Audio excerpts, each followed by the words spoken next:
Bom dia para você que é de bom dia, boa noite para você que é da boa noite, boa tarde se você veio assistir mais um Bate-Papo Mayhem. E hoje a gente vai falar de um assunto super sério, que é a educação mágica, que muitos falam assim, né? Que mundo que a gente vai deixar para os nossos filhos. E hoje eu chamei um cara fodástico do meio do tarô. Se você joga tarô, você conhece ele, conhece. Roberto Caldeira, o cara está mais de 30 anos, 40 anos dando aula. Tipo, os caras que dão aula de tarô tiveram aula com ele. Mas hoje a gente vai falar um pouquinho de tarô, porque tem a ver, mas a gente vai falar muito mais sobre educação mágica. Então, que filhos você quer deixar para o mundo que está chegando, né? Então, seja muito bem-vindo, Roberto. Como é que você está, Manão? Oi, eu também, Marcelo. Um prazer de novo voltar no Projeto Menheim. Eu tive lá no número 15 da Carta do Diabo, né, bem no comecinho.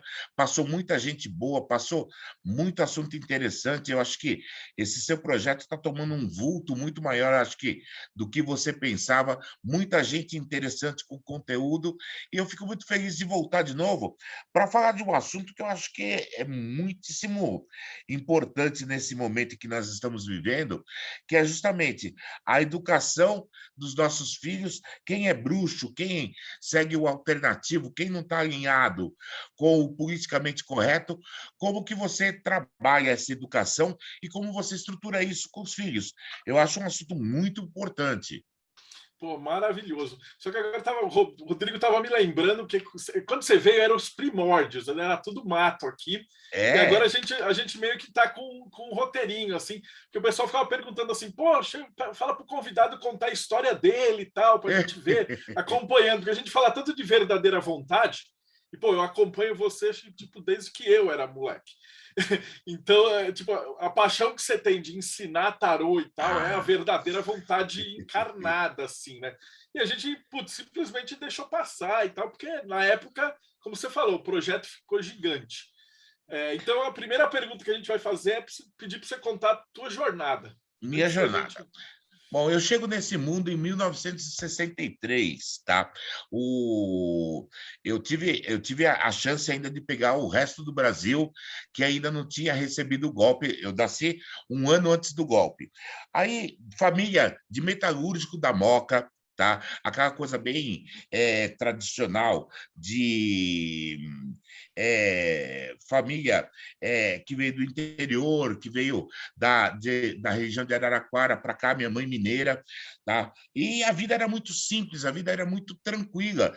A gente entendia o mundo de uma forma muito pequena. Marcelo, para você ter uma base, eu fui ver a minha primeira televisão em 1970, quando compraram uma televisão, foi a Copa do Mundo de 1970, tá? Aí aparece a primeira televisão a tubo ainda, Telefunk, e quando eu tinha 12 anos, tá, eu achei que Jesus tinha me chamado.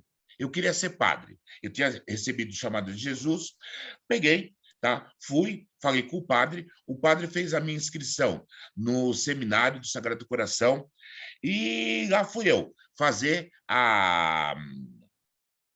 os testes vocacionais. Eram 5 testes vocacionais, você ficava no final de semana para a igreja ver se você servia ou não.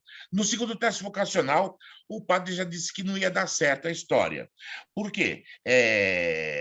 A igreja, ela começa com um processo assim, você não serve a Deus, você serve à igreja. Então você já tem um primeiro impacto, tá? Você fala, como assim eu não vou servir a Deus? Eu vou servir a igreja, porque a igreja serve a Deus. Então é um processo militar.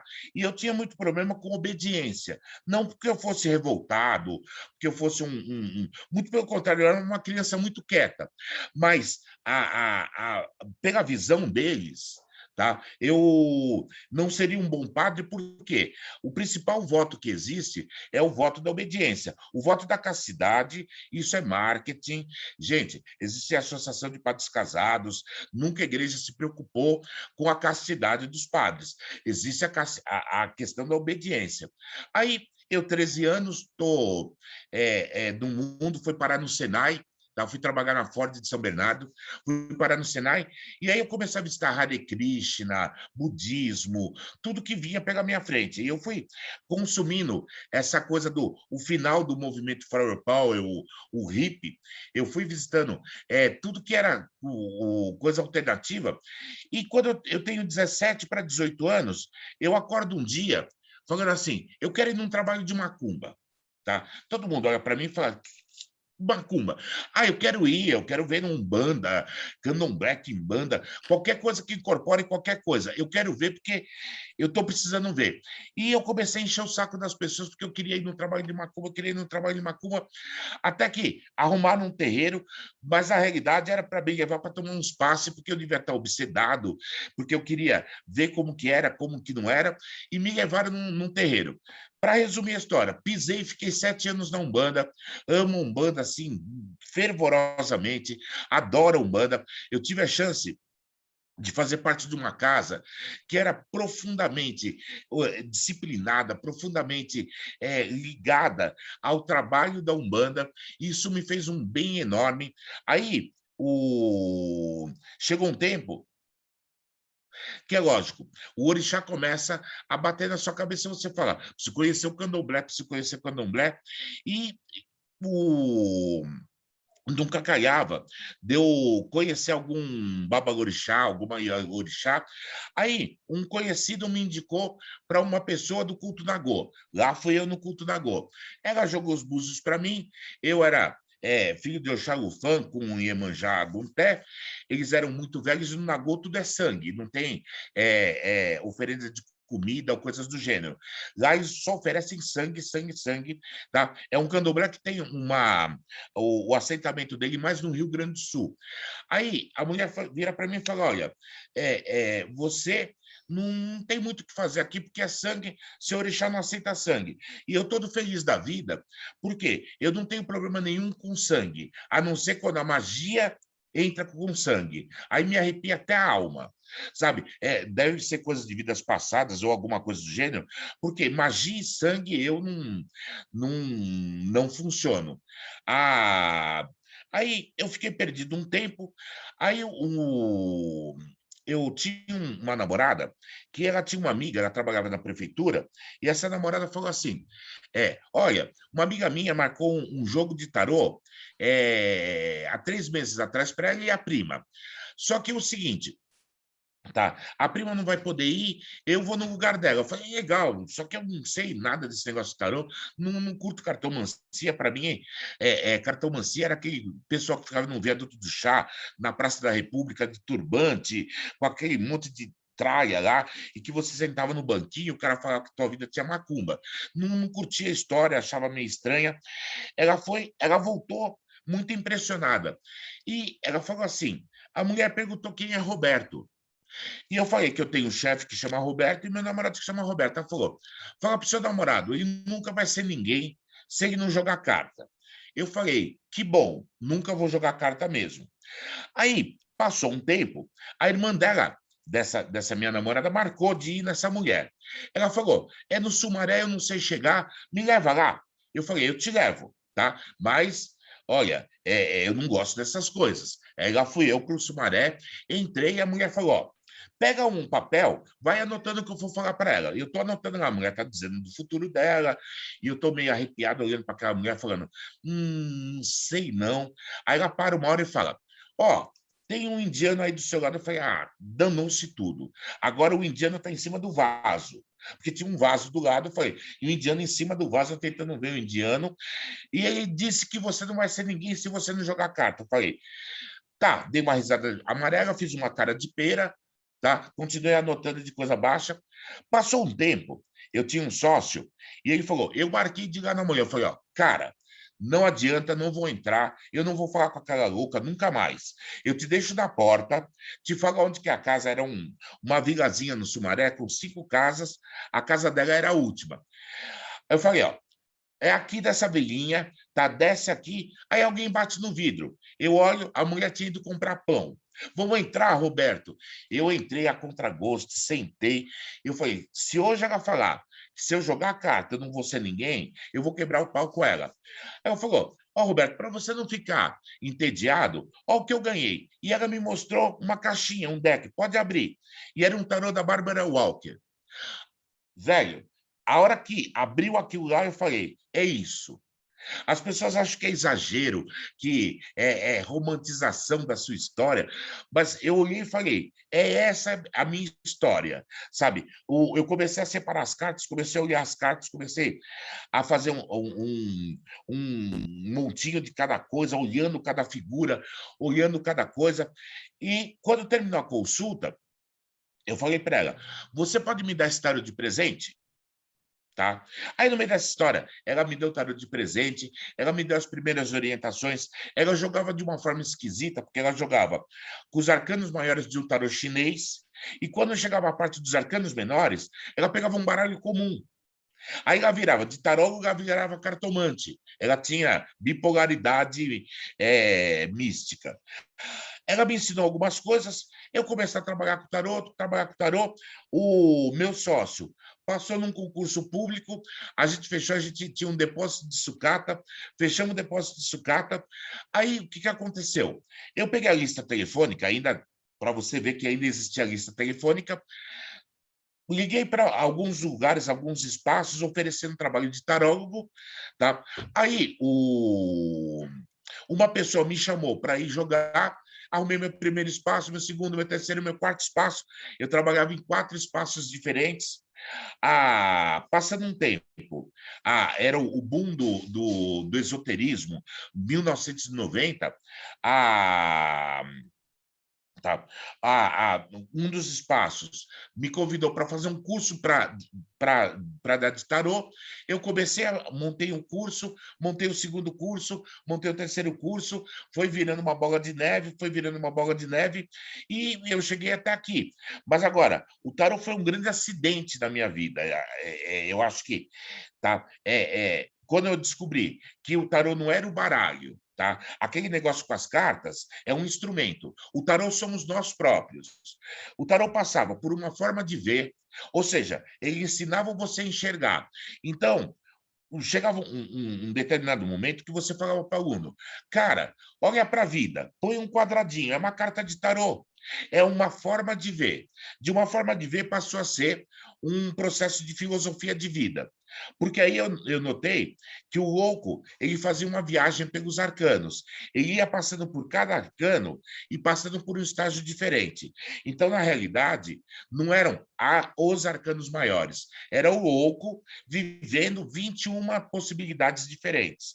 Aí eu comecei com a filosofia do tarô. Daqui um pouco, para chegar na magia do tarô, foi 2 tapinhas. E aí, para desenvolver o processo iniciático de tarô, foi uma questão de tempo. Aí a coisa foi crescendo, foi desenvolvendo, e a gente está aí até hoje. Bom, tentei ser o mais sucinto possível para não ficar chato a história toda, né? Não, mas aí nesse meio do caminho ainda tem até o MOCIP, e até a Tem. Câmara para defender. Porque, Ó, na verdade, tem no muito de meio de tudo tarólogo, mas isso você vai vira. lá brigar com os vereadores. Opa, ó, surge a ideia de fazer uma ONG de tarólogos, por quê? Nós não tínhamos representatividade social. Eu ainda era muito um menino inocente, achando que se a gente começasse com uma ONG, a gente ia atrair as pessoas, e as pessoas, no caso, elas iam entender que a gente precisa virar uma classe profissional. Todo mundo fala, tem número no Ministério do Trabalho, tem número no Ministério do Trabalho. Agora me explica uma coisa, filho. Se o cara te contratar para você ser tarólogo, quando você for rescindir seu contrato, qual sindicato vai te defender? Quem é a instituição que vai dizer, sabe, os seus direitos ou seus não direitos? Então, sempre foi uma coisa muito complicada no meio do tarô, essa história de associação. Só que, ao mesmo tempo, fazendo trabalho social, porque se você vai ensinar o pobre da periferia a fazer manicure, você vai ensinar a fazer maquiagem, a ser cabeleireira, a ser podóloga, então vou ensinar os caras a ser tarólogo. Tá? Ganha mais dinheiro, é um trabalho muito honroso, é um trabalho que depende da sua intuição, todo mundo pode jogar tarô, não precisa ser um ser especial, um ungido de Deus, tá? Aí, tá, eu comecei a trabalhar com o tarô na periferia, tá? A gente ensinava tarô para as pessoas que não tinham condições de pagar por um baralho, hoje chamado deck, né? Então, por pagar por um deck, ou o cara não tinha como ir na Avenida Paulista fazer um curso do Atala, do Vite Prabadi, ou do Ney Naif. Então, a gente começou a falar, pobre também joga tarô. E deu certo porque eu descobri muitos talentos, eu descobri muita gente boa justamente nesse processo de periferia. Tá? E no meio dessa história toda, a gente foi na Câmara dos Vereadores justamente trabalhar com essa história da a expansão da bancada evangélica. E o que estava lá na frente, uma bancada evangélica que caminha para uma teocracia que ia pegar e perseguir a todo mundo que não fosse cristão, que fosse da magia, e os nossos nomes documentados na internet. Você tem lá a sua disposição de vida colocada e a possibilidade de você ser perseguido por todos os evangélicos do mundo que iam virar xiitas, e a gente precisava de alguma proteção. E começou esse debate, tanto que você participou, Lorde A participou, e deu em nada para variar, porque não vai gerar voto, embora o político não entenda que o esoterismo, a magia, também congregam pessoas que votam. E nós deveríamos ter essa força para poder cobrar das pessoas. No meio de tudo isso, participei de uma série de eventos, Tarot Master, Tarot Log. Aí o pessoal lá da Unicamp me convidou para participar do primeiro fórum de tarot da Unicamp, falando justamente sobre o ensino do tarot na universidade. Tá? Que foi uma das coisas, tá? Que deu uma certa polêmica, uma certa discussão nesse sentido. E eu acho que esse trabalho de levar o tarô como uma questão de classe social, de classe profissional, de classe intelectual, e ocupar um espaço na sociedade, eu acredito que é um trabalho bem importante. Concordo que, tá, é uma classe voltada para um processo egóico muito grande, sabe? Cada tarô, eu acho que tem que formar a escolinha dele, ter o secto dele, ter o grupinho dele, o que é um grande erro para todos nós. Nós não temos força nenhuma. A mídia, quando vai falar de tarô, só falta ridicularizar as pessoas. A internet acha que o tarô está lá para responder perguntinha de graça. E no meio dessa brincadeira toda, tá? Ninguém preocupado em vamos desenvolver um processo de força social. Temos que ter uma voz. Eu já neguei entrevista para a Globo, entrevista para o SBT, por quê? O interesse deles era, mas se o tarô funciona, por que você não descobre o número da Mega Sena? E eu não tenho mais saco para responder para as pessoas esse tipo de coisa.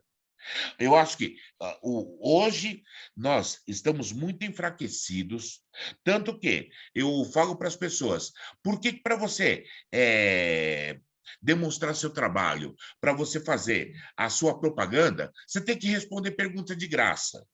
Por que você não cobra pelas suas perguntas? O cara pode pagar R$ 10 por uma pergunta. Mas você é mercenário? Não, não sou mercenário. Você está falando de um profissional. Você está falando de uma pessoa que desenvolve uma atividade remunerada. Agora, para eu ser famoso, para todo mundo gostar de mim, será que as pessoas precisam que eu fique fazendo trabalho voluntário gratuito? Ou o cara da feira esotérica, tá? Que fala: olha, eu vou fazer uma feira esotérica no AMB, a maior feira esotérica do Brasil, e olha, vai ter 60 tarôs palestrando. Aí eu já paro e pergunto: 60 tarólogos, dá para cobrir todo o assunto, sobrar assunto. Mas tudo bem, o que você quer?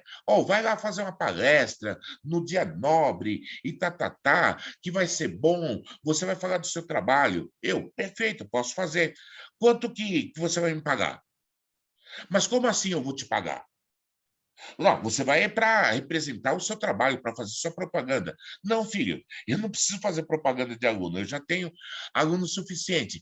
O quanto você vai me pagar? Minha gasolina, meu tempo, o meu nome, o meu conteúdo, para enriquecer a sua atividade, que você está cobrando ingresso. Então, o tarólogo é visto, tá, como a faxineira do esoterismo. Tá? O que ganha menos, o que faz o serviço sujo, o que pega os nego louco, o que pega os nego pirado. Pensa, o cara que está desesperado por amor, que foi abandonado pela namorada, que quer fazer um trabalho de amarração, ele não vai atrás do astrólogo. Tá? Ele não chega no astrólogo e fala: você faz trabalho de amarração? Não vai no numerólogo e fala: você faz trabalho de amarração? Mas vai no tarólogo: você faz trabalho de amarração? Tá? E dá vontade de você perguntar: filho, o que você pensa que eu sou? Você vai no terreiro. Tá? E eu acho que você vai levar uma bronca do guia lá no terreiro se você pedir uma amarração. Mas o cara pergunta: ó, o cara, ele tem preguiça de ir no terreiro. Ele pergunta: você tem? Ó, você está vendo se eu tenho alguma macumba, alguma coisa atrás de mim? Mas, filho, tá? Por que, que você não vai perguntar lá na sua casa de santo? Você tem que perguntar para mim. Então, nós fazemos o trabalho sujo. Nós fazemos tudo que do esoterismo, tá? Que não é elegante, não é simpático, não é culto, não é elevado, é o tarólogo que tem que mexer. E, infelizmente, eu corro o risco dos meus colegas ficarem bravos comigo, mas nós nos prestamos a esse trabalho. Nós nos prestamos a esse tipo de trabalho. E, infelizmente. Então, por isso, eu tenho uma convicção, um ideal, que um dia os tarólogos vão começar a falar como uma classe unida. Um dia os tarólogos vão começar a exigir qualidade. Por quê? Olha, eu começo nos anos 90, que é a explosão do esoterismo, passo todos os anos 90 vendo surgir tudo quanto é tipo de esoterismo possível e imaginável. Quando chega nos anos 2000, todo mundo joga tarô. Todo mundo já fez um curso de tarô, todo mundo já estudou com 10 tarólogos diferentes, já fez curso de 15 mil tipos de tarôs diferentes, já fez curso simbólico, curso intuitivo, curso quântico, curso do tarô egípcio, e a qualidade desses cursos sofríveis.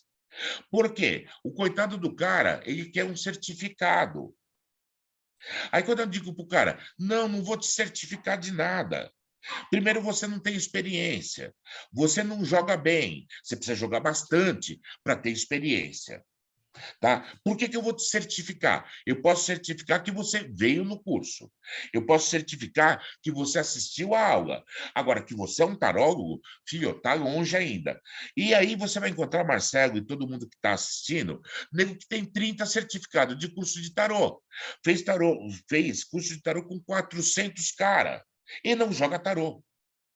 Por quê? Ah, o cara é simbólico. Então, o que, que acontece? A carta, a carta da morte representa uma transformação, porque toda morte é uma transformação, e um tal de White, coitado, o cara deve revirar no túmulo, porque o White disse não sei que coisa, não sei o que foi. Agora, tá, por uma lógica banal, como pode o universo ter 78 significados?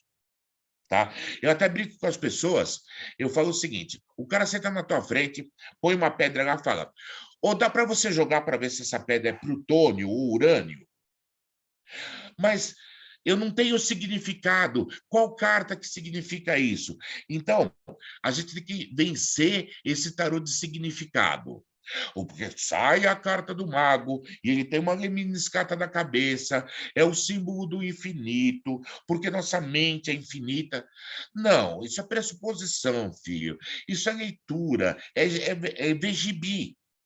O que, que acontece? Tá? O processo do tarô é um processo de provocação, ou seja, o tarô ele provoca de você uma reação, que a gente chama de intuição, que necessariamente não tem nada a ver com o desenho, tá? Porque aquele desenho é só um estímulo. Tá um ícone, sabe? Se a gente for discutir semiótica, você vai ter na carta o ícone, vai entrar lá dentro da sua cabecinha, vai ter um índice, os gnomos vão procurar no índice, achar aquele índice, vai estar escrito lá. Isso significa um símbolo tal. Aí você vai falar o que você viu na carta. Isso é o processo de pensamento que as pessoas não veem. As pessoas elas estão ligadas a um tarô que é genérico. A maioria dos jogos que as pessoas fazem é muito genérico. Então, ele vai voltar para mim? Eu já falo, mas ele nunca foi seu, filha. Tá? Como que ele vai voltar se ele não era? Você está tratando o cara como um objeto. Agora, você já se perguntou por que ele foi embora? Vou falar para você. Ó, você tem aqui chatice, você é uma pentelha, você é muito, sabe, uma pessoa muito arraigada, você é uma pessoa muito totalitária, você é uma pessoa autoritária. Por isso que ele foi embora. Você quer que ele volte? Corrija seus problemas. A pessoa vai dar 10 pulos, tá? Vai ficar profundamente ofendida, vai pedir o dinheiro de volta, porque você ofendeu ela, falando sobre ela. Então, hoje, eu defendo, temos que ter, sabe, cursos de tarô, que tem que ter didática, que tem que ter grade de aula, sistema de avaliação, sistema de verificação se aquela pessoa ela é apta a jogar tarô ou não. Qualquer um pega uma carta e joga tarô. Isso tinha o povo lá na Copa de 2002, se eu não me engano, a Copa da Alemanha, que o povo jogava e acertava o time que ia ganhar. Todos os seres vivos têm intuição. O tarô só é uma forma de organizar a sua intuição, mas você precisa exercitar, todo mundo precisa exercitar. E a gente banalizou, então hoje todo mundo joga tarô, até espírito joga tarô, animal joga tarô, o computador joga tarô. Tá? Você abre o computador, tá assim, jogue o tarô de graça. Então você aperta lá, sai uma carta. E quem interpreta a carta? Você precisa de um tarô para interpretar a carta. Porque só um textinho lá embaixo é um absurdo. Mas as pessoas gostam desse tipo de coisa. Como no passado, elas gostavam de horóscopo. Tinha o Omar Cardoso, que ele falava: você que é hoje de Áries, a sua vida corre um grande risco de ter um conflito. Então, por isso mesmo, olhe à sua volta. Talvez algum inimigo vai aparecer. E todo mundo saía, sabe, vendo se ia acontecer com ele. Tem uns Baby Witch hoje que joga carta, que joga tarô, que nem a fuça dele. Então o fulano fica baralhando a carta que nem uma vaca louca. Aí ele tira uma carta, passa, tira outra. Quando tem uma carta que ele tem alguma coisa para falar, ele fala: para vocês que estão vivendo agora, você está se dedicando demais ao seu amor. E por isso mesmo, você tem que fazer ele se dedicar para você. E fica esperando 1000 pessoas se identificarem com aquilo. Então, Marcelo, a minha luta é para fazer um tarô de competência. Se as pessoas quiserem tarô como hobby, é muito lindo. Eu acho que vale a pena como hobby, vale a pena como sistema psicológico, vale a pena jogo de adivinhação, vale a pena uma série de coisas. Mas o mais importante de tudo é um tarô que tenha lógica, tá? Sabe? Que não seja assim. Os grupos de tarô na internet, qual é a dedicação deles? É falar da origem do tarô, porque tem um documento, um rapaz falando assim, porque tem um documento que diz que se jogava no século XVI, nos cassinos da França, se jogava tarô nos cassinos. Porque está documentado em registros históricos, está documentado. E eu olhando assim, falando, mas, filhote, se você tirou que os caras estavam jogando um sistema de adivinhação num cassino. Sabe, os caras não estavam jogando algum jogo de azar, algum jogo para ganhar dinheiro. Então, ficar preocupado de onde o tarô veio. Ficar preocupado se ele é simbólico ou ele não é simbólico. Ficar preocupado se ele prevê o futuro ou não. Ficar preocupado, tá? Se você vai acertar ou não. É a banalização de tudo que você pode esperar do tarô. Ou aquelas discussõezinhas, você pode jogar o tarô para você ou não, tá? Mas, por Deus, sabe, se eu posso jogar para o outro, por que eu não posso jogar para mim? Agora, pasme, a maioria dos tarólogos não joga para eles, tá? Por quê? Porque é lógico que você não quer ver a verdade, filho, tá? Eu estou mal com a minha parceira. Aí, o que vai acontecer na minha relação? Aí sai a torre. Eu falo, não entendi. Aí eu puxo outra carta. Enquanto não sair o mundo, enquanto não sair os enamorados, eu não paro de jogar. Eu vou fazendo pergunta. Então, eu já sei qual é a resposta. Estou mentindo para mim. Tá? Eu estou pilantrando a história porque eu sei que o negócio, a vaca já foi para o brejo. É uma questão de tempo de terminar. Agora, todo mundo tem a capacidade de mentir para si próprio. Por isso que a maioria não joga para si mesmo. Por quê? Vai que você colocava lá, quando eu vou morrer? E saísse uma data. Aí o cara, às vezes a gente imagina, não é isso. Então, o tarô tem que amar a verdade, tem que ter coragem para ter verdade, sabe? Aí uma pessoa perguntou uma vez assim, como que a gente poderia avaliar se a gente tem coragem de jogar tarô? Eu falei, joga aí se você vai ter câncer e que tipo de câncer vai ser, e se você vai sofrer muito. Mas, velho, a pessoa já desaprendeu o tarô na hora. Ela deu bug no sistema dela, apareceu a tela azul de segurança, e ela falou: Mas, Roberto, isso pode fazer mal para a gente, porque se eu jogar e ver que eu estou com câncer, será que eu não vou construir o câncer? Sim, então é só você não construir o câncer. Você tem a possibilidade de ter câncer, só você não construir o câncer e você não vai ter câncer. Não, mas eu não quero olhar. Então, tem toda essa história, tem todo esse processo. O tarô é apaixonante.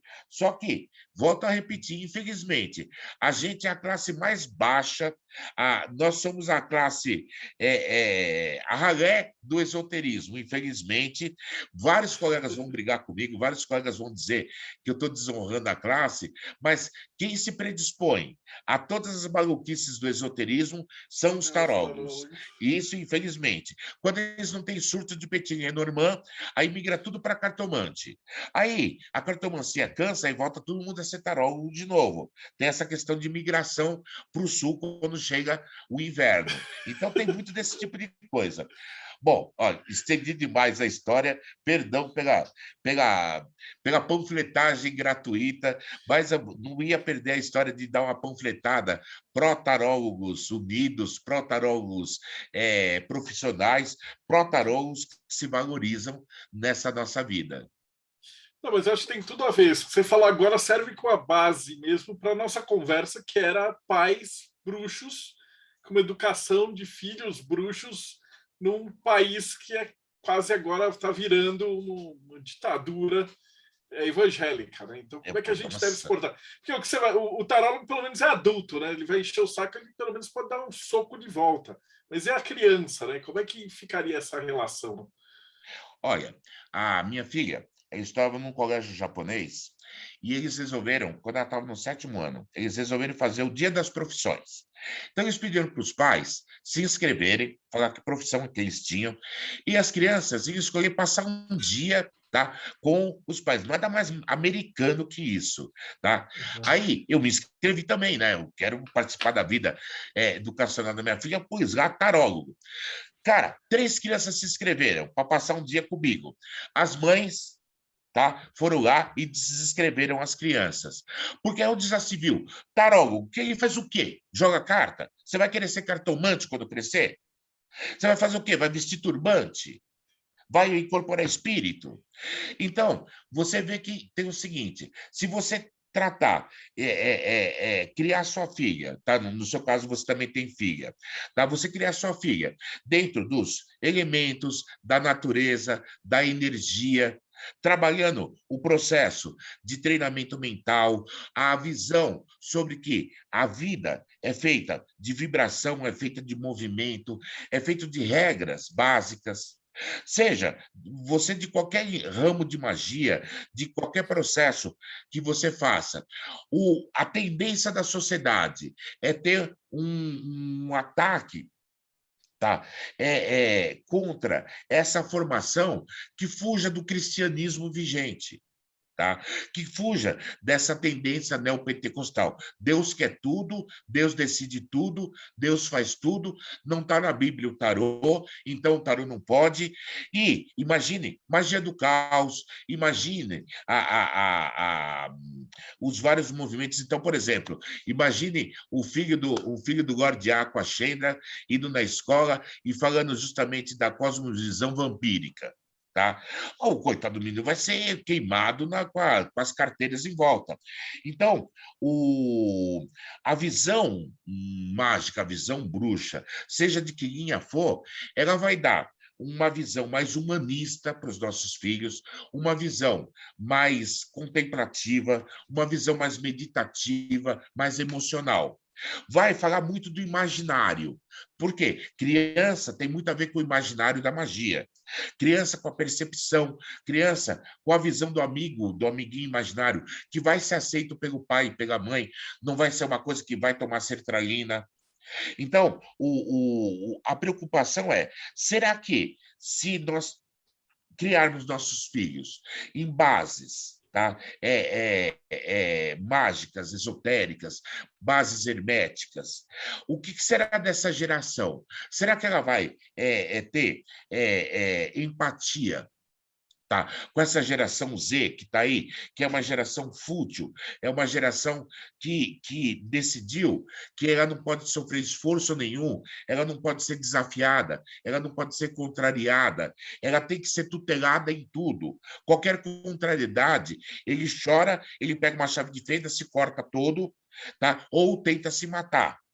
O que? Eu acredito que um filho de uma pessoa que siga um princípio hermético, tá, teria dificuldades de entrar dentro dessa polêmica toda. Eu vejo, tá, hoje a educação e a discussão da educação por psicólogos, por pedagogos, tá, dentro de um processo quase que associado à questão religiosa, à questão que você é obrigado a acreditar num Deus, mas se você acreditar em deuses, tá, é contraditório, mas a escola, ela promove o Halloween, e nem sabe o que ela está promovendo. Na realidade, a gente comprou essa colonização cultural americana ou estadunidense e as pessoas promovem o Halloween e não sabem o porquê. Aí se fala do ensino religioso na escola, bom, então vamos falar de todas as religiões. Agora, será que se fôssemos falar de todas as religiões, se falaria da bruxaria? As pessoas teriam coragem de discutir isso? Se falaria da quimbanda, tá? Se falaria do voodoo, que são coisas que fazem parte da nossa sociedade e as pessoas não prestam atenção.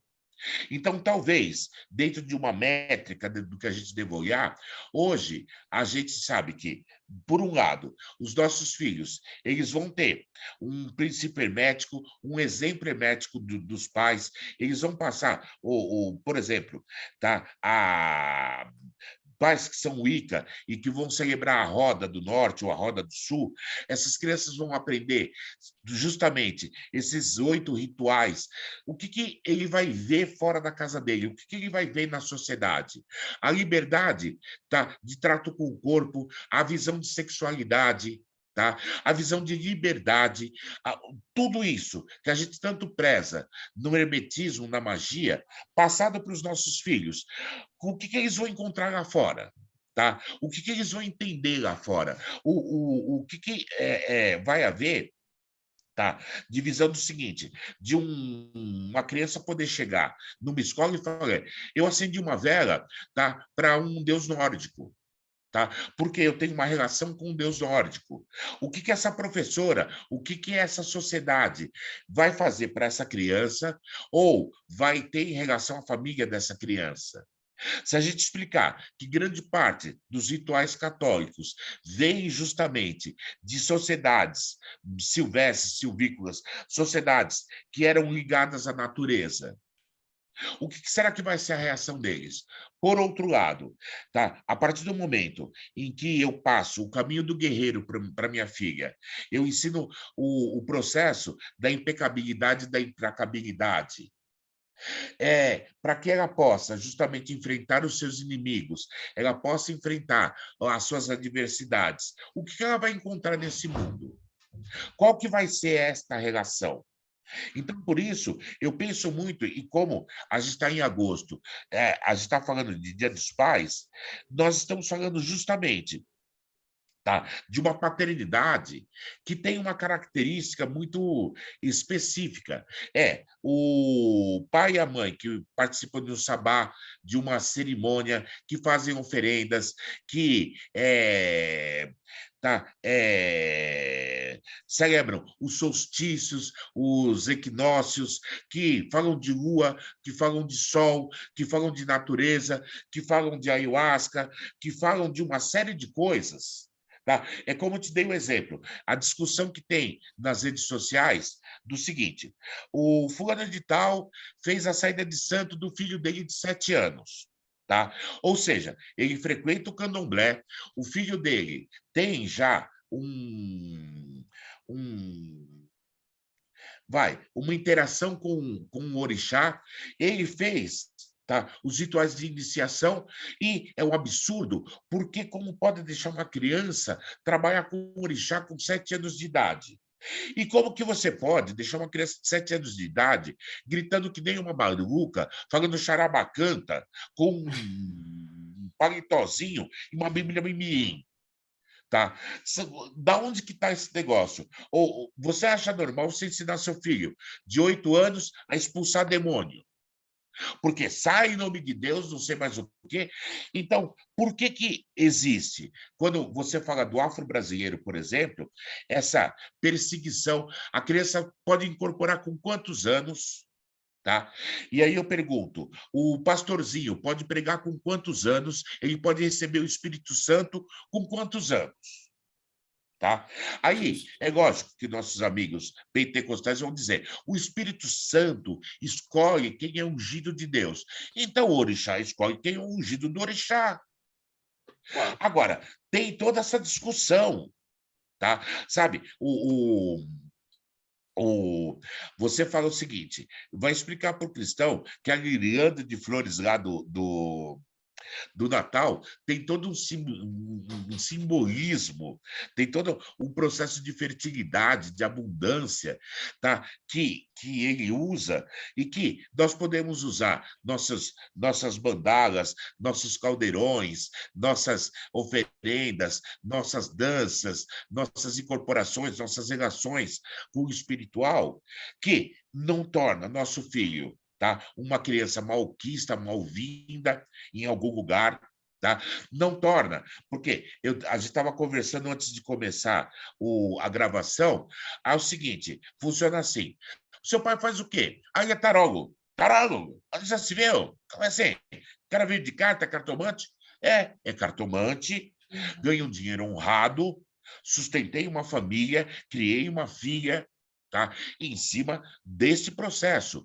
Não me consta que ninguém tenha me chamado de charlatão, não me consta que ninguém tenha vindo falar que eu errei, que eu menti, que eu enganei. E sim, é uma atividade profissional, é onde eu troco o meu talento de interpretar os símbolos, tá, por uma gratificação em dinheiro. Agora, nesse sentido, o que há de errado? Por que as pessoas vão questionar? Ah, porque profissão é o que você se forma na faculdade. Bom, aí a gente já cai numa outra discussão, achando que a ciência guarda toda a verdade. Tá? E o problema maior, tá, é o seguinte: se formos discutir em termos de academia, o tarô se justifica. Em termos acadêmicos, eu provo o tarô em vários setores da academia que o tarô se justifica. Então, por que nossa sociedade, tá, ela é tão travada? Nossa sociedade, tá, ela tem essa conotação de que se eu não for engenheiro, se eu não for arquiteto, se eu não trabalhar com TI, tá, sabe, eu não tenho profissão.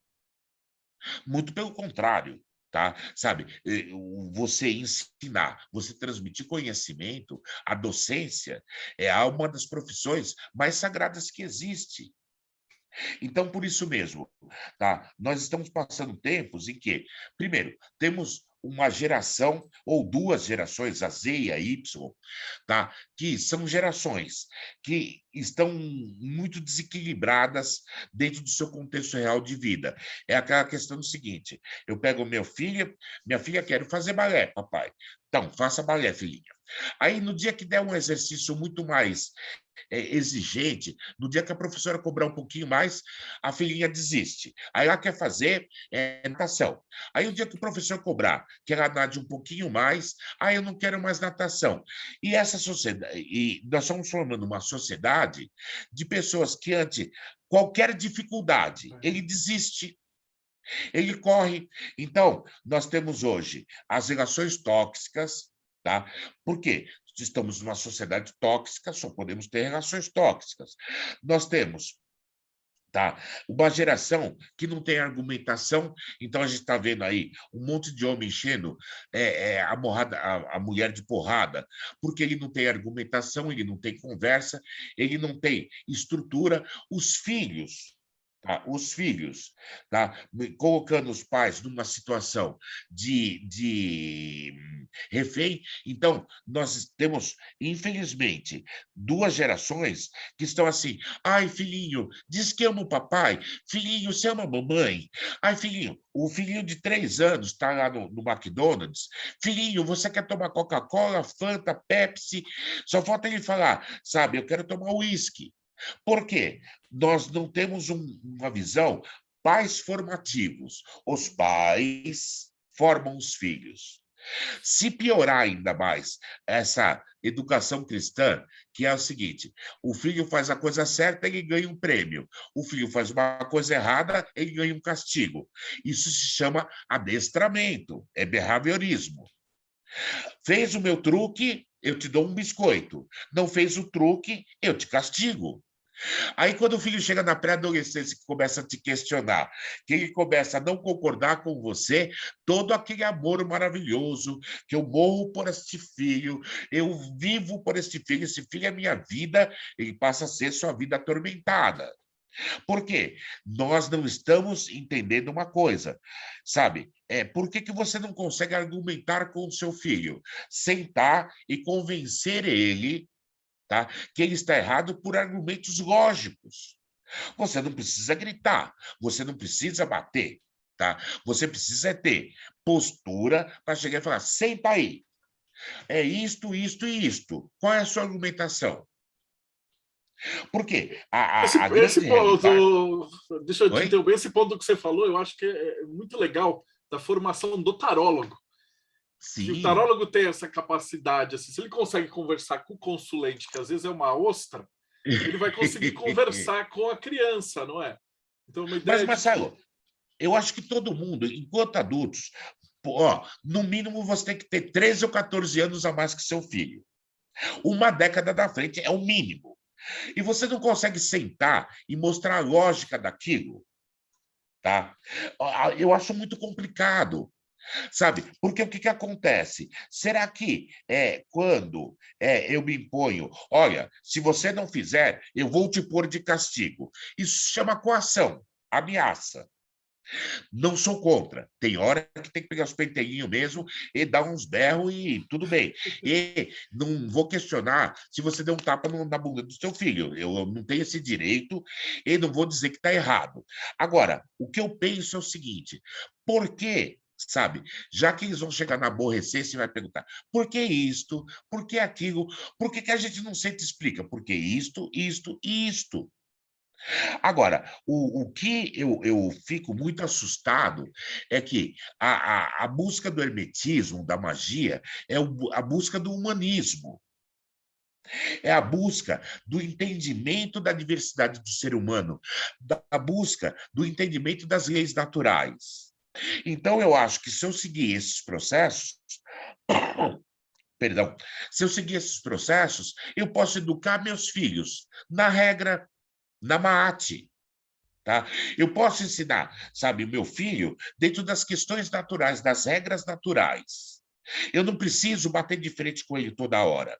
Agora, tá? Eu vou entender também a natureza dele. Ele vai querer bater asas, tá? Ou seja, chega uma hora, tá, que eu tenho que ter a capacidade de ver, tá? Se eu estou prendendo meu filho com medo de perder ele, tá? Ou se, como uma águia, chega uma hora que você joga o filhote do ninho, ou ele voa, ou ele se estatela lá embaixo. Particularmente, eu vou falar uma coisa polêmica, uma crença minha. Eu acho que a gente facilita demais para os filhos. Tá? Se nós não colocarmos um pouco de esforço, e você sabe que os músculos só se desenvolvem com esforço, o intelecto só se desenvolve com esforço, a emotividade e a sensibilidade só com esforço. Por que nossos filhos não têm que se esforçar?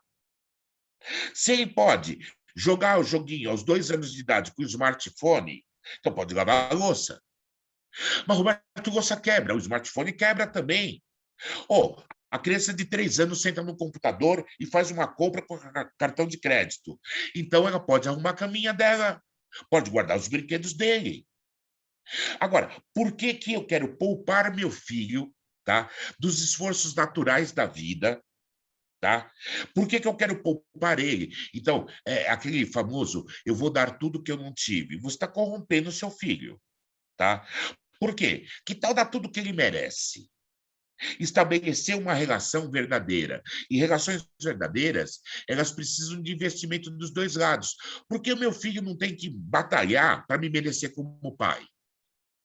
Porque por ele ser filho já é um cargo. Já está garantido. Ele é meu filho, então eu tenho que gostar dele obrigatoriamente, ou nós podemos construir uma relação.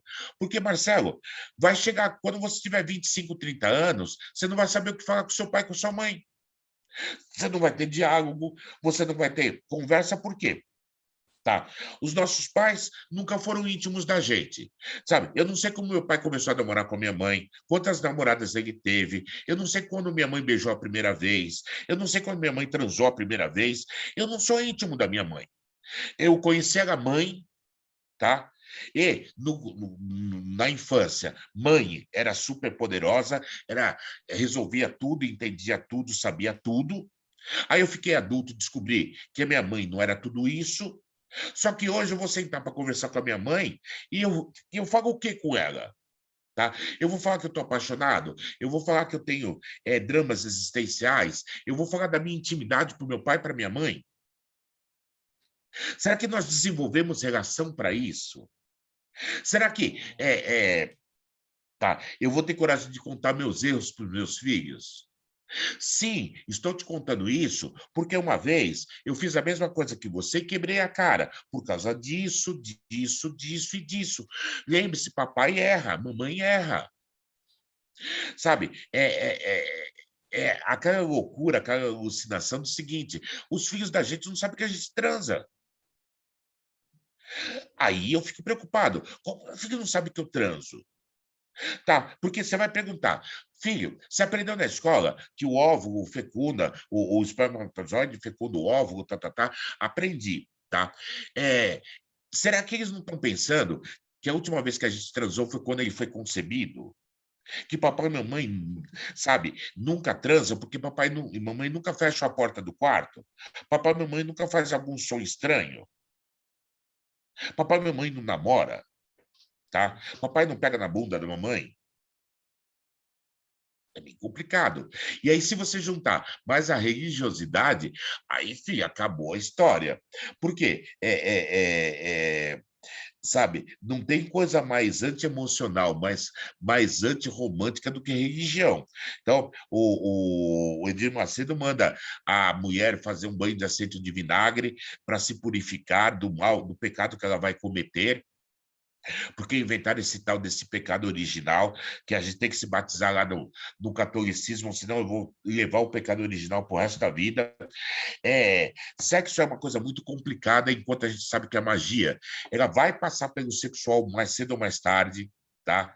Ela passa por essa discussão, por essa visão do sexual. E como que eu faço?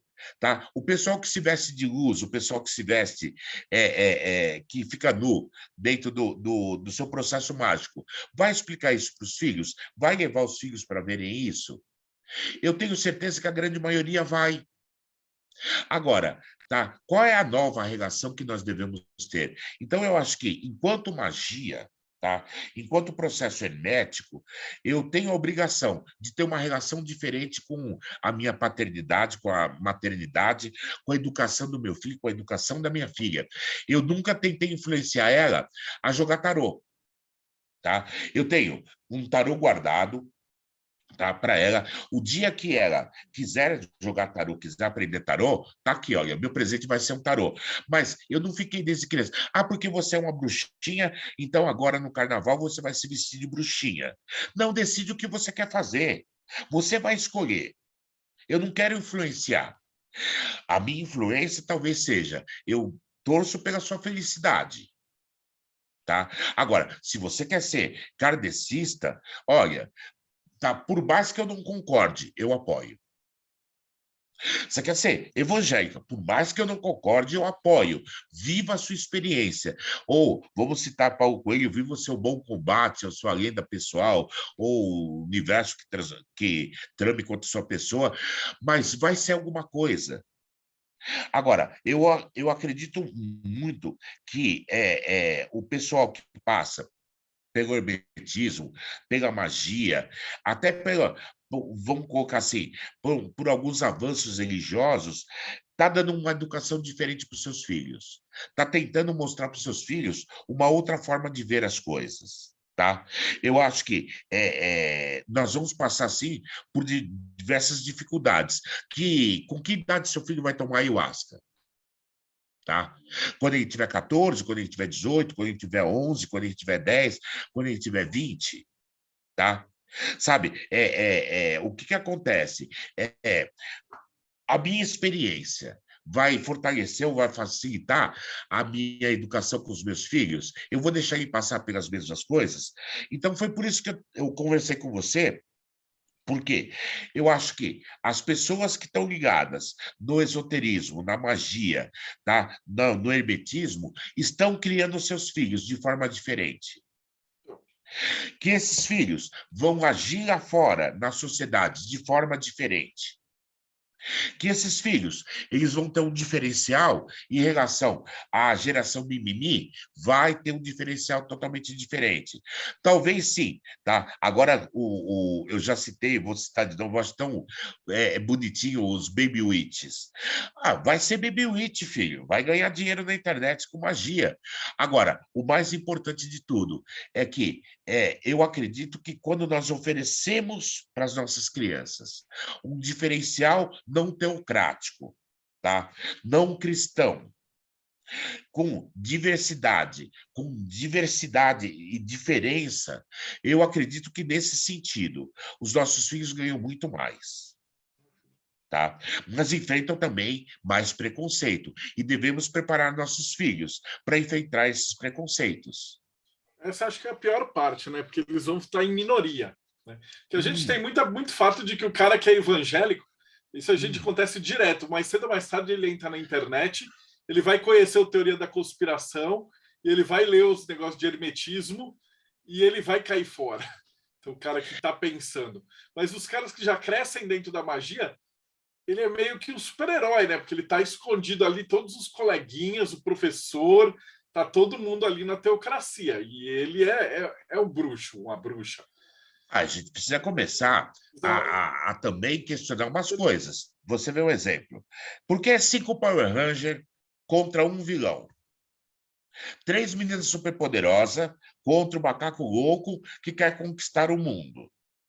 Será que essa visão, tá, que a gente está assistindo hoje, será que justamente já não era hora da gente deixar claro para os nossos filhos que talvez, tá, os mitos, as princesinhas da Disney tenham que ser questionadas, tenham que ser revistas? O mito da Branca de Neve, a Bela Adormecida, a Cinderela, sabe? O que são esses mitos? O que são essas colocações? Será que elas são corretas? Tá? Será que quando eu assisto aos os animes, agora vamos pegar é difícil essa nova geração, quem não assiste anime, esse tipo de coisa. Por que pode 15 vilão, tá? Um vilão contra 15 heróis?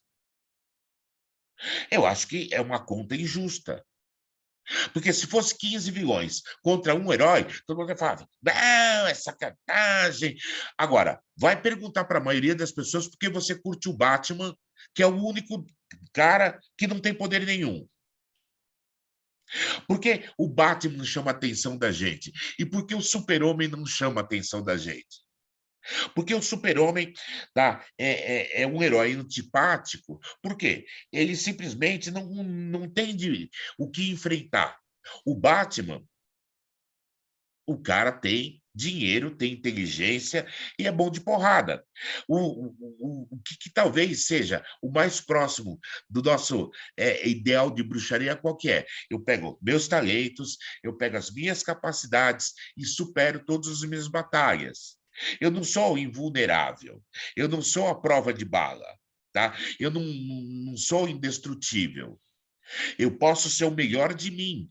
E eu acho que a magia chama muito esse tipo de coisa. Agora, sentar com as crianças e falar: o que você está assistindo? Ah, o Bob Esponja. Você notou que o Bob Esponja é um psicopata? Aí a criança vai perguntar: o que é psicopata? Ah, um cara que leva as pessoas à loucura. Porque, ó, tá vendo o que ele está fazendo com o Patrick? Isso daqui é abuso. Tá? Por que a gente não pode usar os desenhos para justamente a gente poder questionar, sabe, e provocar das crianças a capacidade de pensar, ajudar eles a começar a pensar. Então, você vai jogar FIFA e você só vai ser bom se você ganhar todas as partidas. Então, quer dizer que as pessoas que ganham são as pessoas boas, as pessoas que perdem são as incompetentes. Por que uma sociedade tão competitiva? Porque o jogo tem que ser contra alguém, ganhar de alguém, ser melhor que alguém. Isso é Porque, muito legal. não, Marcelo, a gente faz campeonato de felicidade, sabe? Um tenta provar que é mais feliz que o outro. E eu não sei o que a felicidade do outro tem a ver com a minha. Tá? Eu sou feliz na minha casa, você é feliz na sua, o resto que está aqui é feliz na casa dele. Por que a gente está tentando mostrar que é mais feliz que o outro? A gente está competindo por quê? Tá? Sabe, eu não vejo o porquê disso, mas a nossa sociedade é uma sociedade competitiva, é uma sociedade desonesta, tá? E desonesta por quê? Volto a repetir, é 5 Power Ranger contra um monstrinho, tá? Agora, você vê uma coisa interessante, tá? Vai lançar o King Kong contra o Godzilla, tá? Historicamente, o Godzilla tem mais poder do que o King Kong, é maior que o King Kong. Mas como foram os americanos que fizeram, e eles são donos do filme, o King Kong vai vencer o Godzilla, tá? Por quê? Porque justamente, tá? Nós estamos falando dessa política de supremacia, dessa coisa de eu tenho que ser melhor que o outro. Terminamos as Olimpíadas e o ideal olímpico foi a única coisa que eu não vi na Olimpíada. Lá é esporte de alta performance. O cara tem que ter resultados fantásticos. O cara já é sobre-humano.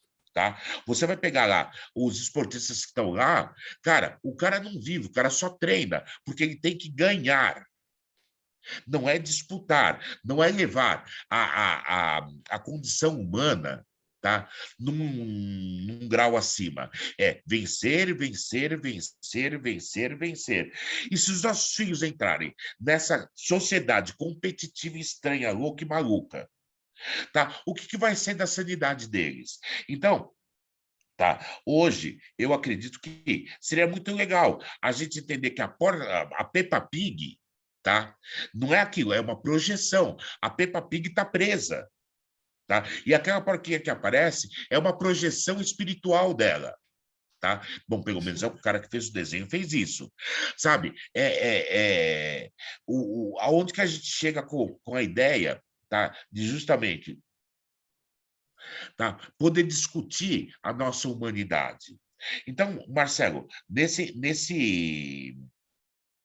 sentido, eu acredito que nós que acreditamos na magia, nós que temos essa diversidade de magias, de hermetismo, de filosofias, de estudos, de estrutura, nós podemos dar uma educação bem mais estruturada do que essa educação de internet, essa educação de tela, essa educação de não pensamento, tá? Infelizmente, as pessoas, tá? Elas não vão exercitar a intelectualidade delas, portanto, elas vão ter dificuldade para pensar, as pessoas não sabem meditar, as pessoas não sabem se concentrar, e principalmente, tá? Nós vivemos num mundo onde as pessoas elas vão buscar lá fora o que elas não conseguem reconhecer nelas próprias. E se eu não fizer nada, a minha filha vai ter que passar por isso da mesma forma, da mesma maneira. Então, talvez essa compreensão, tá, da magia ajude a gente a formar novos cidadãos, tá, com um formato diferente, uma perspectiva diferente, tá, de visão de mundo, de visão de vida. Tá? E eu acho que isso deve ser levado muito em conta, porque a magia prepararia nossos filhos para enfrentar grande parte das adversidades que a sociedade moderna coloca. Tá? Inclusive, tá? Tirar algumas falácias ou você se forma na universidade, ou você não é bem capacitado, ou as falácias de que você tem que ter um diploma de medicina, de engenharia, ou a falácia de que você tem que fazer sua vida até os 30 anos, ou talvez nossos filhos se preocuparem mais em serem felizes, em serem humanos, em serem verdadeiros, em serem centrados, em serem muito de bem consigo próprio, amarem-se, principalmente a eles próprios primeiro, tá? E aceitarem contrariedades, aceitarem diferenças, aceitarem mudanças, aceitarem que as outras pessoas não concordam com eles e pronto, está tudo de bom tamanho. Ou nós vamos ter uma geração, tá? Depois dessa geração Z, sabe, que seja geração W ou qualquer coisa que venha depois, nós vamos ter uma geração pelo menos um pouco mais forte. Agora, se continuar essa geração dependente de tela, dependente de consumismo, dependente de não pode contrariar que chora, vai ser muito complicado, vai ser muito difícil. Eu chamei aqui o Rodrigo, que sempre ajuda a gente no negócio, ele é diretor de escola. Opa! Né? E ele ia falar um pouquinho dessa experiência, porque a galera de hoje não apenas está sofrendo com isso aqui, mas os caras estão há quase 2 anos, vai fazer 2 anos que as crianças estão só olhando com uma tela, né? Então, Rodrigo, fala um pouquinho como é que está sendo a experiência da galera de escola pública, né? Você fala um pouquinho do que você está fazendo e dessa experiência. Antes de mais nada, eu vou agradecer assim o nosso palestrante aqui, porque só escutei verdades dele. Só verdades ali, e se eu fosse começar a falar de cada ponto aqui, eu iria ficar discorrendo e fugir do assunto que você me propôs. Então, vamos falar aqui.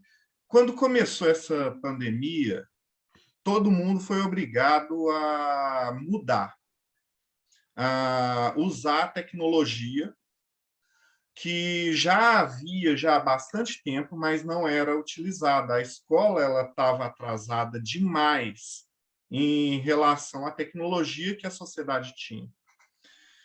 Todo mundo teve que se reinventar. Uma das consequências que a gente começou a ver nas escolas privadas, principalmente, foi num momento como esse aqui, aonde o professor colocava todo mundo para mostrar a câmera. É como se eu pedisse aqui agora, todo mundo abre a câmera, por favor. E ao invés de olhar o outro, você começa a se olhar. O adolescente, a criança, ele começou a se ver, a comparar com o outro e a ter uma visão. Vários começaram a ter depressão por causa disso. Eles começaram, não, eu vou para a aula, então agora eu vou tentar me vestir um pouco melhor, porque ele não estava conseguindo ver a própria imagem. Então, nós começamos a ter esse tipo de coisa. E depois de quase 2 anos isolado, começamos em março, aqui em Minas, a gente está com sérios problemas. A minha escola voltou, essa semana já retornou com crianças a partir de 6 anos, tá? É o ensino fundamental, anos iniciais, que é o antigo colegial. Colegial não, era Primário. ginásio, É primário. primário.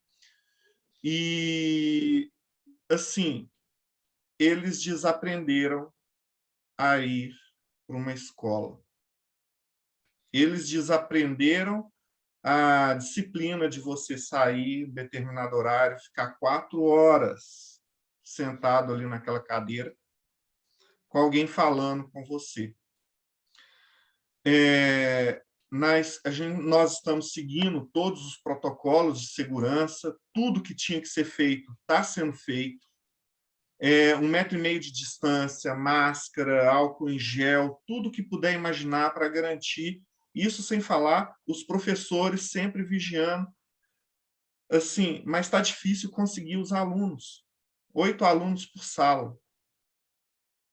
Está difícil conseguir os alunos. Mesmo os pais falando, não, vou levar. Às vezes vai 1, 2, 3. Algumas salas vão 7. Uma sala, na verdade, foi 7. Então, o mundo mudou com essa pandemia, com essa educação. E essa educação à distância, pode falar, na escola particular, o meu filho está desse jeito, está daquele. A educação, o nível de aprendizado que estava indo para baixo, caiu no chão e afundou. Tá? Isso eu vejo como assim, isso vai piorar, porque na próxima década a gente vai ter uma galera que vai estar pior ainda. Eles vão olhar para os bruxos e os filhotes de bruxos ainda pior. Eu acho que eles vão ter que acabar se isolando. Vai ficar uma situação a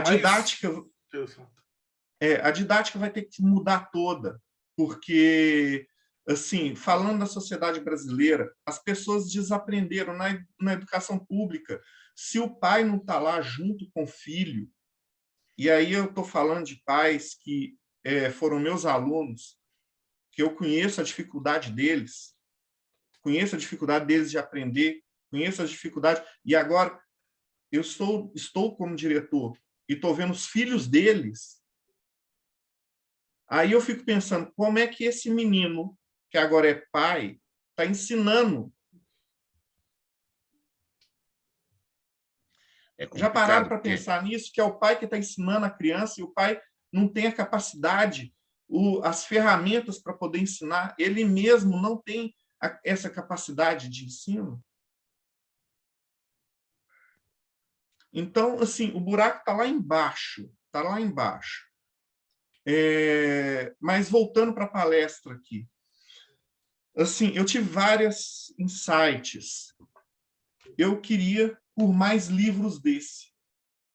Uma didática simples, ilustrações divertidas, um assunto ocultista, para as nossas famílias ocultistas ter material didático, para diferentes faixas etárias, para falar do cabalho, para falar de hermetismo, para falar, não é de assuntos específicos, da visão do ocultista do mundo, da evolução espiritual, para formar líderes, porque essa geração que está aí agora vai precisar de líderes. Porque eles não estão a pesquisar, a estudar. Em terra de cego, quem tem um olho é rei. Roberto, você está falando da galera que agora está estudando mais por EAD e tal, e vai tudo online. Então, mas a galera que está em formação das crianças, como é que ele não... Primeiro ele precisa aprender a estudar, depois ele vai para o EAD. Bom, como você faz para alfabetizar uma criança online? Tá? Já começa daí. A defasagem pedagógica, tá? Eu acho que a gente ainda não teve noção do estrago que está. Então, a criança que deveria aprender com 10 anos uma coisa, ela vai aprender com 12. tá? Isso a gente tem que levar em conta que a gente vai tirar esses 2 anos de defasagem, tá? Que a gente conseguisse tirar nos próximos anos, o que eu acho muito improvável, tá? A gente vai ter que rever, tá, o processo didático, mas como crianças vão estar aprendendo uma coisa numa idade inapropriada? Eu acho que essa discussão também vai surgir nos meios escolares. Eu estou ensinando uma criança com 12 anos que tinha que aprender com 10. Tá? E como que isso funciona? Tá? Porque, mais um pouquinho, Marcelo, nós vamos ter que levar os nossos filhos no ensino médio na escola. Quando ele já deveria estar indo sozinho para a escola, nós vamos ter que levar ele na escola, porque ele não conhece a vida, ele não sabe pegar um ônibus, ele não sabe ir na padaria, ele não sabe entrar no mercado e pegar um produto sozinho, ele não sabe quanto é um troco. Tá? De R$ 10, ele deu R$ 6,90, ele não sabe calcular quanto que é o troco, ele não está preparado para viver. Tá? E o problema ele pode estudar em Cambridge, ele pode estudar em Oxford, se ele não estiver preparado para a vida, como ele vive? Então, como o Rodrigo falou, os futuros líderes serão a Quem sou? tendência totalitários, autocráticos, tá? Egóicos. Ou seja, a tendência do mundo é caminhar para uma ditadura. Tá? Porque esse cara que tem o olho, ele vai se impor como rei. Ele está um pouquinho mais bem preparado, ele está um pouquinho mais treinado para isso. O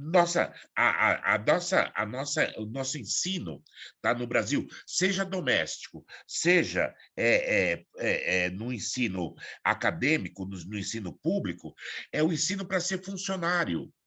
Nós somos ensinados a trabalharmos como funcionários. Enquanto você vai olhar, o ensino americano é para você ser empreendedor, para você ser empresário, para você se arriscar no mercado imobiliário, para você tentar pensar. O americano, o alemão, estuda contabilidade na escola, educação financeira. Nós temos educação de pobre. Tá? Compre em 10 vezes sem juros. E o cara acredita que está sem juros. É lógico que o cara embutiu o juro dentro do preço, mas nós não temos educação financeira. Nós achamos que poupança é aplicação financeira. O brasileiro, ele é mal preparado para viver. Ou ele aprende por si só, ou, como diz o pessoal lá no Nordeste, que ele se crie por ele próprio. Por quê? Nós não temos um plano doméstico, tá? Ou seja, de berço, tá? O meu filho vai ser empreendedor, o meu filho vai buscar a história dele, o meu filho vai buscar a aventura de vida dele. Não, ele é ensinado para ser um funcionário. Arruma um emprego registrado, tá? Que você tenha férias, 13º, e se você ganhar R$ 4.000 por mês, você é rico. Tá? Hoje, no Brasil, o cara que ganha R$ 4.000 se acha classe média. Tá? E nós não temos mais a visão de quem é pobre e de quem é rico. Por quê? Tá? Nossos filhos vivem como ricos. Tá? Eles não sabem o valor de nada, quanto custa cada coisa. Se você falar assim, filho, você quer uma pizza? Quero. Pizza do quê? De mussarela. Aí chegar, comer um pedaço e falar, não quero mais. Joga-se no lixo. Por quê? Ele sabe quanto custa. Ele sabe o quanto vale o dinheiro. Você vai chegar e vai falar, ou você come, ou não come mais nada. Um pai terrorista. A criança chama o conselho tutelar, prenda este pai, que ele obrigou o filho dele a comer. Nossas crianças comem tudo mole, elas não mastigam, os dentes estão moles. A cada vez, a criança está tocando a dentição dela, e se tivéssemos aqui um dentista, ele poderia falar melhor, mais tarde, por quê? A criança não come duro, a criança não come crocante, a criança não tem que fazer esforço com a boca, quase tudo já está pré-mastigado. Ele só come coisa ultraprocessada, o que faz um mal enorme, tá? Para a saúde de qualquer um. A cada geração, o câncer está vindo mais cedo. Por quê? A gente consome ultraprocessado, muito refrigerante, Muito coisa artificial, sabor artificial. Agora, ir lá e falar para o seu filho, coma escarola. Primeiro que eu não sei se o pai come, então você imagina. Eu não gosto de escarola, então você gosta de alface. Não, não gosto de alface, então você gosta de agrião. Pô, se o cara não comer verdura, não comer legumes, se ele não comer grão, se ele não comer uma comida que seja minimamente saudável, nós vamos ter jovens ultra-obesos. Aí vai ter o bullying, vai ter a questão de saúde. Eu fiz uma live sobre gordofobia e as pessoas não sabem que tem regras e leis protegendo os gordos. E nós somos um país que está engordando. Se você olhar fotos dos anos 70, não tem um gordo. Todo mundo andava a pé, todo mundo andava de ônibus, todo mundo comia marmitinha com arroz, feijão, ovo frito, tá? E cenoura, e mandioquinha, e abobrinha. Hoje, nós vamos comer no fast food e vamos comer ultraprocessados. A coisa ela vai se formando de uma maneira em que, de qualquer forma e de qualquer jeito, essa nova geração ela está despreparada. Que nós, enquanto hermetistas, enquanto ocultistas, enquanto bruxos, enquanto feiticeiros, enquanto macumbeiros, nós temos a obrigação de preparar os nossos para viver as adversidades. Ó, É, falar sobre Caibalion, o Rodrigo citou o Caibalion, cara, dá para a gente conversar na hora do café 3 horas sem parar com as crianças. Elas vão compreender. É só você dar um exemplo do que é polaridade, elas vão matar a pau. O que é correspondência? Você faz um carinho no amiguinho, o amiguinho te devolve carinho. E a gente pode educar dentro da regra, dentro da sabedoria, dentro do hermetismo e prepararmos bons cidadãos que vão atrás do seu processo de vida, do seu sonho. Agora, se seguirmos esse modelo de sociedade cristã, olha, sinceramente, tá? Espero que um dos nossos filhos tenha um olho para ser rei nesse mundo que o Rodrigo falou. a gente vai ter que estar preparando eles para ser cada vez mais idade média lá fora, né? Eu falo Por com a minha filha, a favor. gente tem que fechar, porque não vai depender de quem está lá, né? Os filhos dos magos e dos bruxos e tal, eles vão estar cada vez mais isolados, né? Não, isso com certeza. E aí, eles têm que estar preparados, porque o bullying virá, tá? Vai acontecer a questão de bullying, vai acontecer uma série de questões, e eu tenho certeza que eles vão estar preparados para isso. O que me preocupa é a geração dos nossos filhos. Eles vão procurar o conhecimento, eles vão procurar a erudição, eles vão procurar se formarem de uma forma mais sábia, eles vão ter estrutura emocional, mental, espiritual. Eu acredito muito nisso. Eu acredito que quem segue um caminho de magia não pode se furtar esse tipo de coisa, ou pelo menos esse tipo de discussão. E acho que é diferente. Tá? Agora, nossos filhos vão conviver com uma sociedade e cabe a nós alertarmos para os vícios e os problemas tóxicos dessa sociedade, para que eles não caiam no meio dessa parafernália. Eu tenho certeza que se a minha filha se apaixonar por uma pessoa que seja evangélica, ela não vai ter o evangelismo como barreira para ela se relacionar com a pessoa. Mas eu não tenho certeza se esta pessoa evangélica vai aceitar que ela venha de uma família que é ocultista, hermetista, que é magista. Eu duvido. Porque eles são doutrinados a se fecharem só entre eles próprios. E a discussão vai longe, né? Não, vai com certeza. Eu não vejo assim. Eu entrevistei, lembra do Richard Dam, que estava falando que a humanidade está sofrendo todos os efeitos do Abramelin. Está todo mundo ficando mais doido, mais paranoico, entregando os poderes para líderes cada vez mais doentes e Vocês não fazem psicopatas. E a ideia. gente Desculpa te está interromper, Marcelo. Uma das coisas mais importantes da escola não é o conteúdo que é passado, é a socialização. É o adolescente que está, a criança, ela começa no núcleo mãe, depois passa para o núcleo pai, depois passa para o núcleo família, e aí ela vai para a escola aos 6 anos, ela começa a ver outras crianças, ela começa a ver o amiguinho, o inimiguinho, o amiguinho tem um peso, o inimiguinho tem o mesmo peso. A capacidade de socializar. A perda dessa capacidade de socializar em idades chaves vai criar, como o nosso colega falou, uma geração egoísta, centrada em si mesma, e numa sociedade onde o conhecimento está aí ocultado de uma forma explícita, está no meio de um monte de churume, e a pessoa não tem a capacidade de pesquisar, de separar o joio do trigo, o que vai ser disso? É a pergunta que eu deixo. A gente vai deixar. A gente já está quase chegando aqui no fim.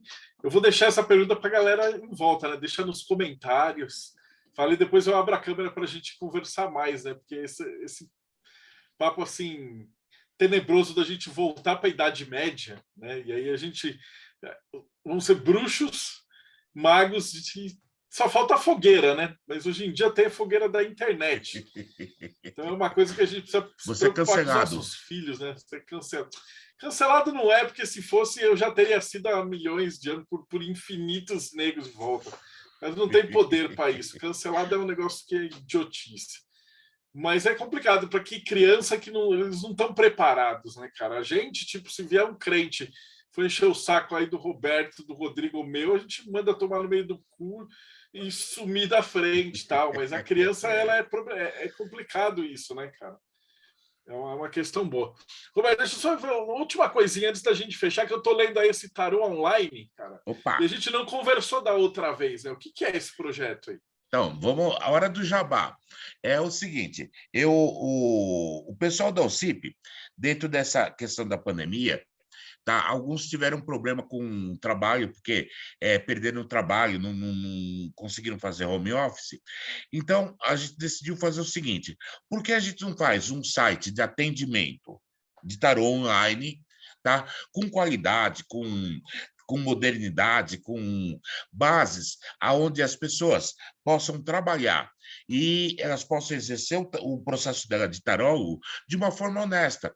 Então, o que a gente fez? Uma cooperativa, aonde todo mundo é sócio, tá? Então, a OCIP montou a plataforma, montou o site, montou o sistema, e cada um dos tarólogos, eles ganham 50% do valor da consulta.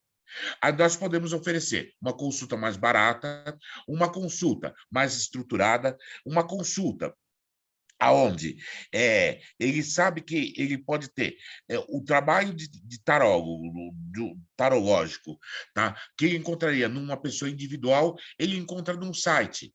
As consultas são todas por vídeo, tá? Então ele pode sentar, ele pode ver a pessoa, ou se ele não quiser se apresentar, ele vai ver o tarólogo. O tarólogo não está com a foto dele, com o nome dele, com o currículo dele, e foi a solução que a gente fez para enfrentar esse processo de pandemia.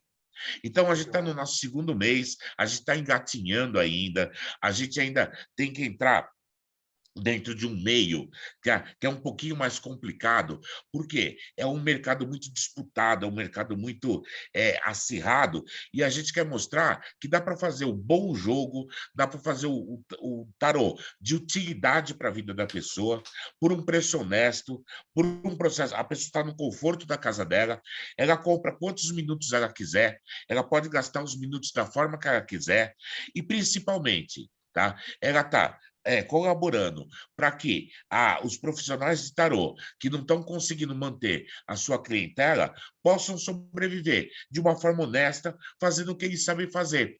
Então, o tarô online ele foi criado para isso. Mais uma questão social da nossa OCIP, e com a vantagem do seguinte, o que o sistema, o que é os 50%, que é da parte da OCIP, a gente pode reinvestir nos nossos processos sociais. E fazendo com que o nosso site é o site que melhor paga, tá? Paga 50%, tá? É o site que oferece para as pessoas, tá? Uma chance de fazer o curso de tarô e exercitar o aprimoramento profissional dela através do site. Todo mundo é monitorado, todo mundo tem um processo de avaliação, todo mundo tem um processo de seguir um código de ética, e a gente está muito esperançoso que, mais algum tempo, as pessoas vão descobrindo que o tarô online não é para simplesmente falar para as pessoas: olha, o seu amado vai voltar daqui a 3 meses, mas um jogo de tarô que fale para a pessoa o que ela precisa ouvir e o que ela precisa mexer na vida dela para ela poder ser feliz. E agradeço por você ter dado a chance de eu fazer o meu jabazinho, de eu vender o produtinho aqui, porque Não, é o trabalho que vocês o... fazem é muito importante, cara. Não só é seu CIP. Aliás, fala para o pessoal, é que, na verdade, você falou da UCIP da outra entrevista que a gente deu, que eu vou colocar o Qual? link aqui embaixo para a galera que não te conhece ainda. Fala um Opa, pouquinho ó, da UCIP. o CIP é o seguinte: a gente está acostumado a falar ONG, Organização Não Governamental. Só que dá um problema, porque tudo que não é governo é ONG. Tá? Então, em 1999, o Fernando Henrique ele estabeleceu o seguinte: que todo mundo que fosse trabalhar, fazer esse serviço de terceiro setor, tá? Receberia uma sigla: Organização da Sociedade Civil de Interesse Público, vulgo CIP. Tá? Então, as ONGs passaram a se chamar, tá, OCIP nesse sentido, porque são organizações da sociedade civil que têm um interesse público, ou seja, que faz o que o governo não faz, cobre o buraco do governo. O que o governo deveria estar fazendo, essas associações, esses grupos fazem isso. Então, toda a sociedade civil ela pode se organizar em grupos e defender seus interesses. Tá? Você pode abrir um MOCIP no seu prédio, você pode abrir um MOCIP e transformar ou numa fundação ou numa associação, um grupo profissional e assim por diante. E eu sentia que os tarólogos precisavam desse tipo de coisa.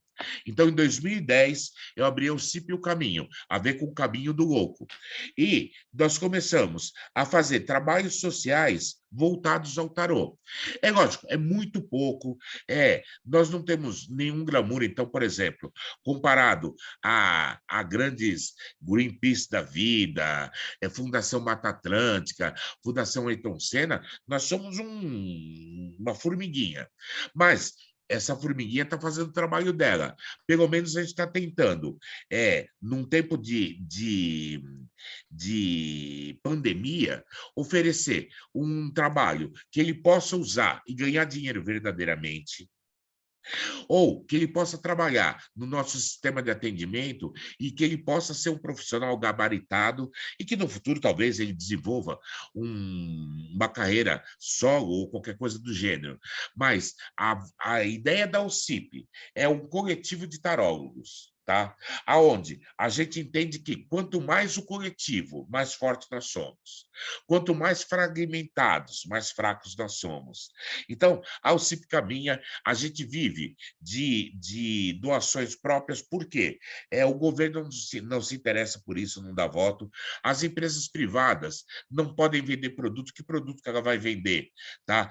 Falando de tarô, mas a gente tem muito orgulho do trabalho que a gente tem feito nesses últimos 10 anos. E eu acredito que pelos próximos 10 anos a gente vai estar fazendo o mesmo tipo de trabalho. Mas muito de formiguinha, porque a mídia não abre espaço para a gente, não dá para a gente conversar com financiadores, porque a gente não tem como vender produto deles. E a gente está construindo um processo do coletivo, ou seja, provando que os tarólogos se juntando, a gente ganha mais força.